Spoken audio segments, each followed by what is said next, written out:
I've seen in my previous video that I've been commissioned to make this absolutely massive modular gaming board. And I'm going to show you how I made it, starting with the Scenic tiles, which are the ones you're seeing in front of you here. The idea of these is they join to a modular path system, which is throughout the board, as well as blocking line of sight and hopefully looking nice and pretty. So there's four that I made. There's three of them on display here. Let me show you how I made them. But first, let me first show you how I cut my bits of foam so they match up with the boards. So I take a couple of boards, clamp them to either side of the foam, and then there's nowhere for the foam to go but dead straight. So that's how I do it. Onto the first tile, which I'm ambitiously calling the Mound. It's very, very slightly raised in the center. Now, as I mentioned, these tiles are part of a modular path system, which goes throughout most of the board. So to do this, I'm measuring 12.5 centimeters from each edge of the 30 centimeter square tiles. That means you end up with a 5 centimeter wide path, which can be joined up any way you want it to be joined up. I just did a couple of diagonals here. Now, I wouldn't waste time doing the tin foil roll that I did for the paths there, unless you're just going to paint it. I was flocking them, so I'm not really sure why I did that. Now, for this mound, as I said, ambitious to call it that when it's a centimeter high, I cut out a rough shape and then kind of neatened that design up and then went around the edge of it with a hot wire cutter. The handheld one provides a little bit more control when trying to taper off the edges, so that's why I'm using that. I recommend getting one of those if you want to have something like that, and then use the tinfoil just to kind of smooth out the bottom of it so there's a nice transition from one height to the next. Then it was simply a case of gluing it down with a hot glue gun, smearing glue on, pressing it down, and that it was ready for the next stage. Can't wait to see the lake, the big hill, or the waterfall finale? You don't have to. They're all already up on my Patreon, and for just $2, you can gain instant access and you help support the madness of building all of this by hand. Back to the build.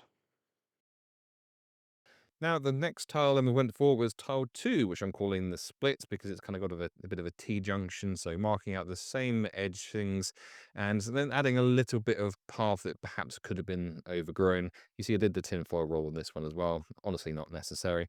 And I thought there should be a reason for the split, so I got a nice leftover chunk of 50 mm SPS foam and just started randomly carving into it with the hot wire cutter again, just to kind of form a basic shape. Added a bit of detail with the tinfoil roll there, but really wanted to make all the rocks across this board kind of have a slate type formation to it. So the way in which I do this is nowhere near as gentle as I'm showing in the initial stages here. Essentially, what you do is you get a nice sharp knife and just want to hack away at the surface.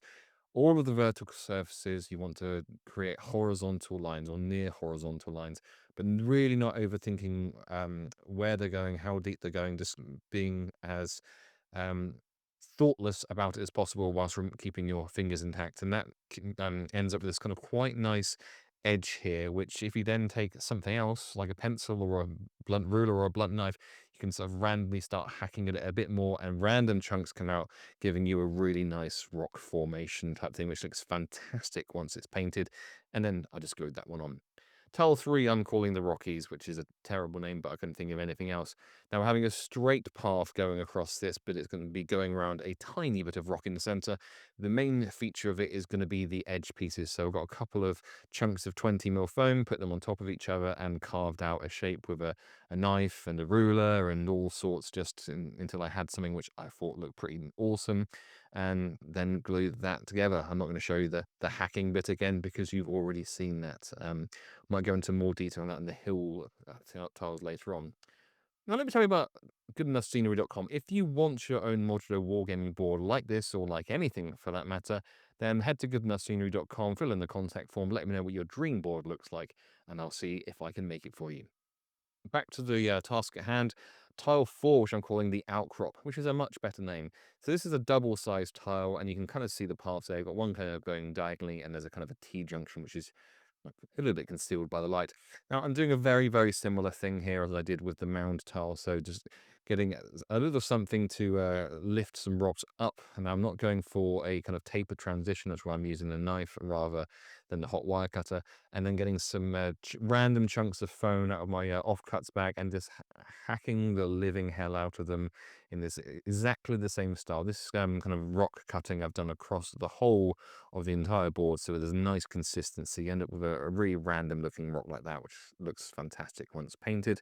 And then, yes, you guessed it, I glued it all down. So piece by piece, rock by rock, just putting this all together into something which I think ends up looking quite rocky because it's rocks. Good sentence, Chris. And then, lo and behold, I glued that down as well. And that brings us to the painting stage. Now, I'm only showing you the painting and flocking of one tile because you don't need me to patronize you and tell you how to do the same thing 4 times. He said, knowing that he'd done that with the gluing. Shut up. Anyway, so this is just brown paint mixed with PVA glue. And anywhere I was putting grass or anywhere I was putting the earth, I painted with that mixture. The rocks, on the other hand, was grey paint mixed with PVA glue. The mix of PVA glue and paint seals it and paints it at the same time. Now, what I love about this rock cutting style is that when you're using the paintbrush, if you use it roughly, that tears some of the rock out of it as well, giving you an even more realistic looking thing, I think, at least anyway.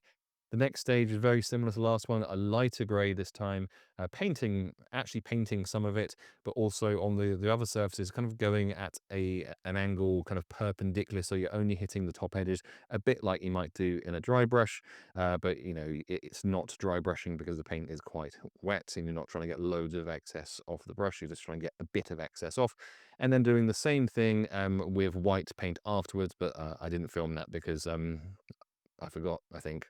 Anyway, it ends up looking better. Now, one of the real key features that Mark, who ordered this board, wanted, he wanted magnets in the board. So I bought 200 magnets and drilled little holes exactly the same diameter as the magnet.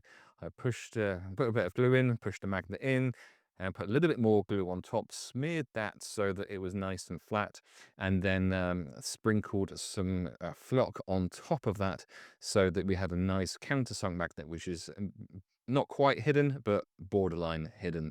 So I did that in 199 places on the board.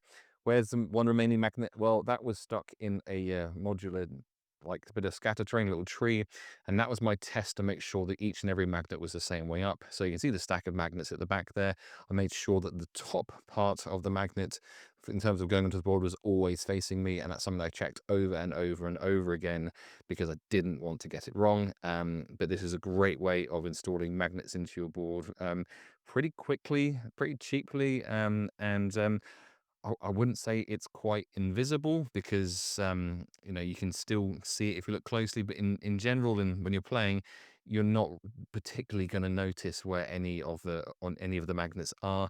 You want to be able to kind of see them, so you know if you put scatter terrain, but you don't want them to stick out like a sore thumb either. So and that's a nice feature of the board. On to the flocking stage, and I've got some just normal PVA glue. Put that anywhere that grass was going to go first of all, and just sprinkled loads of grass flock over the top. This is 3 different coloured green flocks, all mixed together in a big bag and sprinkled on top, and then tip that off, push that to one side, and then put glue on the rest of it. So this is anyone the pass, as well as towards the edges of the rocks as well. And from here, did the earth part first, going on the path. So this is most of the remaining section. So the sprinkling that on kind of carefully and then giving it a little bit of a jiggle and then tipping it off. And then the small amount of remaining area, I put this battlefield scatter, which really turns these slightly rocky looking areas into something which I think looks a lot more realistic. So even just straight away putting this on and sprinkling it, I think it really changes the look of the board. Now, the reason I put this one on last is this has got little stones in it, and it's really they will fall off if I turn the board upside down. So they don't stick as quickly as flock does normally. So having some stones in there means that you don't tip it over straight away. And then just run my finger through the earth part whilst it was drying to make it look like it's more muddy, and that seemed to work pretty well. And then finally with this, I got some chunky green flock, mixed it with PVA glue in a big pot, and then just smeared it over some of the rocks to make them look all mossy. And that is the Scenic tiles, and that's how I made them. Um, I think they look pretty awesome. Here they are again, apart from the Mound one, which I didn't get any footage of, and it's now on its way to Switzerland. But I think they look pretty awesome. I think that the path system works incredibly well, and in terms of gameplay, I can see them being like really, really useful. So that is the first part of the Mega Modular Gaming Board. Like I said, if you want one of these for yourself or something completely different, head to goodenoughscenery.com. If you just want to support the channel, then head to patreon.com/goodenoughscenery, where you can support my terrain addiction for just $2 a month.